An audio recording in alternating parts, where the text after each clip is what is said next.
Welcome to YouTube blog. ಇವತ್ತಿನ blog ಏನಪ್ಪ ಅಂದರೆ ಬದನೆಕಾಯಿ ಬಜ್ಜಿ ಮುದ್ದೆ. ಫಸ್ಟ್ಗೆ 3 ಬದನೆಕಾಯಿ, ಜವಳಿಕಾಯಿ, ಟೊಮೆಟೆಕಾಯಿ, ಹಾಗೆ ಕಾಯಿ, ಕೊತ್ತಂಬರಿ ಸೊಪ್ಪು, ಹಾಗೆ ಹಸಿಮೆಣಸಿಕಾಯಿ, ಹಾಗೆ ಅವರೆಕಾಯಿ, ಸುಲಿದಿರೋ ಅವರೆಕಾಯಿನ ಇಷ್ಟು ಐಟಮ್ ಎಲ್ಲ ತಗೊಂಡು ಇವನ್ನೆಲ್ಲ ಹೆಚ್ಕೊತೀನಿ. ಹಾಗೆ ಹೆಚ್ಕೊಂಡಾದ್ಮೇಲೆ ಒಂದು ಪಾತ್ರೆಯಲ್ಲಿ ಉದ್ದುದ್ದಾಗಿ ಹೆಚ್ಚಿರೋ ಬದನೆಕಾಯಿ ಹಾಕ್ಕೊತಾ ಇದ್ದೀನಿ. ಬದನೆಕಾಯಿ ಉದ್ದುದ್ದಾಗಿ ಹೆಚ್ಕೊಬೇಕು, ಹಂಗಾರೆ ಚೆನ್ನಾಗಿರುತ್ತೆ ಬಜ್ಜಿ ಮುದ್ದೆ. ಹಾಗೆ ಒಂದು ಗಿಣ್ಣಷ್ಟು ಅವರೆಕಾಳು ಹಾಕ್ತಾಯಿದ್ದೀನಿ. ಅವರೆಕಾಳು ಇಲ್ಲಾಂದರೆ ಕಡಲೆಕಾಳು ಹಾಕ್ಬೋದು. ಹಾಗೆ ಟೊಮೆಟೆಕಾಯಿ, ಜವಳಿಕಾಯಿ, ಹಸಿಮೆಣ್ಸಿಕಾಯಿ ಹಾಕ್ಬಿಟ್ಟು ಒಂದು 2 ಲೋಟದಷ್ಟು ನೀರು ಹಾಕ್ಬಿಟ್ಟು ಉಪ್ಪು ಹಾಕಿ ಬೇಯಿಸ್ಬೇಕು. ಇದನ್ನೆಲ್ಲ ಚೆನ್ನಾಗೆ ಬೇಯಿಸ್ಬೇಕು. ಅವರೆಕಾಳು, ಜವಳಿಕಾಯಿ ಎಲ್ಲ. ಅವರೆಕಾಳು ಇಲ್ಲ ಅಂದರೆ ಕಡಲೆಕಾಳು ಹಾಕ್ಬೋದು, ಚೆನ್ನಾಗಿರುತ್ತೆ. ಹಾಗೆ ನೋಡಿರಿ ಯಾವ ಥರ ಬೇಯ್ತಾ ಇದೆ ಅಂತ. ಇಲ್ಲಿ ಎಷ್ಟು ಚೆನ್ನಾಗಿ ಬೇಯ್ತಾ ಇದೆ ನೋಡಿರಿ. ಈ ಥರ ಬೇಯಬೇಕು, ಬೆಂದಷ್ಟು ಚೆನ್ನಾಗಿರುತ್ತೆ.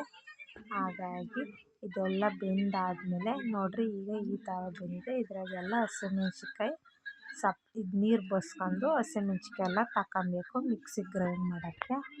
ಹಾಗೆ ನೀರೆಲ್ಲ ಚೆನ್ನಾಗೆ ಬಸಿಬೇಕು. ಹಾಗೆ ಹಸಿಮೆಣ್ಸಿಕಾಯನ್ನೆಲ್ಲ ತಗೊಂಡೆ. ಹಾಗೆ ಅದಕ್ಕೆ ಕೊತ್ತಂಬರಿ ಸೊಪ್ಪು, ಹೆಚ್ಚಿರೋ ಕಾಯಿ,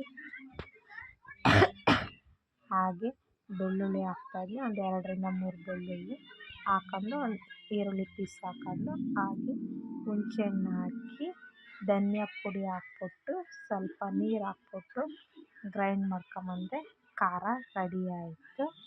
ಈಗ ಧನಿಯಾ ಪುಡಿ ಹಾಕಿ ಗ್ರೈಂಡ್ ಮಾಡ್ಕೊಂಬರೋಣ. ಹಾಗೆ ಬೇಯಿಸಿದ ಅವರೆಕಾಳು, ಬದನೆಕಾಯಿ ಬೇಯಿಸಿರೋ ಪಾತ್ರೆಯಲ್ಲಿ ಎಣ್ಣೆ ಹಾಕ್ತಾಯಿದ್ದೀನಿ. ಫಸ್ಟಿಗೆ ಎಣ್ಣೆ ಕಾದಾದಮೇಲೆ ಸಾಸಿವೆ, ಕರಿಬೇವು ಸೊಪ್ಪು ಹಾಕ್ತಾಯಿದ್ದೀನಿ. ಅದೇ ಬಾಣಲಿಗೆ ಎಲ್ಲ ಹಾಕಿದ್ದಾದಮೇಲೆ ಕರಿಬೇವು ಸೊಪ್ಪು, ಸಾಸಿವೆ ಕಾಳು ಹಾಕಿದ್ದಾದಮೇಲೆ ಹಾಗೆ ಎಣ್ಣೆ ಕಾಯಿತು. ಅದೇ ಬಾಣಲಿಗೆ ಈರುಳ್ಳಿ ಹಾಕ್ತಾಯಿದ್ದೀನಿ. ಈರುಳ್ಳಿ ಹಾಕ್ಬಿಟ್ಟು ಚೆನ್ನಾಗಿ ಬಾಗಿಸ್ಬೇಕು. ಚೆನ್ನಾಗಂದರೆ ಈರುಳ್ಳಿ ಫ್ರೈ ಆಗೋವರೆಗೂ ಬಾಗಿಸ್ಬೇಕು. ಹಾಗೆ ಈರುಳ್ಳಿ ಎಲ್ಲ ಬಾಗಿಸೆಲ್ಲ ಆದಮೇಲೆ ಚೆನ್ನಾಗಿ ಈರುಳ್ಳಿ ಬೇಯ್ತಾ ಇರಲಿ. ಅಷ್ಟೊತ್ತಿಗೆ ಖಾರ ಎಲ್ಲ ರೆಡಿ ಮಾಡ್ಕೊತಾ ಇದ್ದೀನಿ. ಈ ಕಡೆ ಸೈಡಲ್ಲಿ ನೋಡಿರಿ, ಈರುಳ್ಳಿ ಎಲ್ಲ ಈಗ ಬೇಯ್ತಾ ಇದೆ. ಬೆಂದಿರೋ ಈರುಳ್ಳಿಗೆ ಅದಕ್ಕೆ ಖಾರ ಒಯ್ಯಬೇಕು. ಹಾಗೆ ಬದನೆಕಾಯಿ, ಅವರೆಕಾಯಿ, ಜವಳಿಕಾಯಿ, ಟೊಮೆಟೆಕಾಯಿ ಎಲ್ಲ ಬೇಯಿಸಿರೋ ಇದಿರುತ್ತಲ್ಲ ಮಿಶ್ರಣ, ಅದನ್ನೆಲ್ಲ ಇದಕ್ಕೆ ಹಾಕ್ಬಿಟ್ಟು ರುಚಿಗೆ ತಕ್ಕಷ್ಟು ಉಪ್ಪು ಹಾಕ್ಬಿಟ್ಟು ಎಷ್ಟು ಬೇಕು ಅಷ್ಟು ನೀರು ಹಾಕ್ಕೊಂಡು ಚೆನ್ನಾಗೆ ಕುದಿಸಿದ್ರೆ ಬದನೆಕಾಯಿ ಅವರೆಕಾಳು ಬಜ್ಜಿ ರೆಡಿ ಆಯಿತು.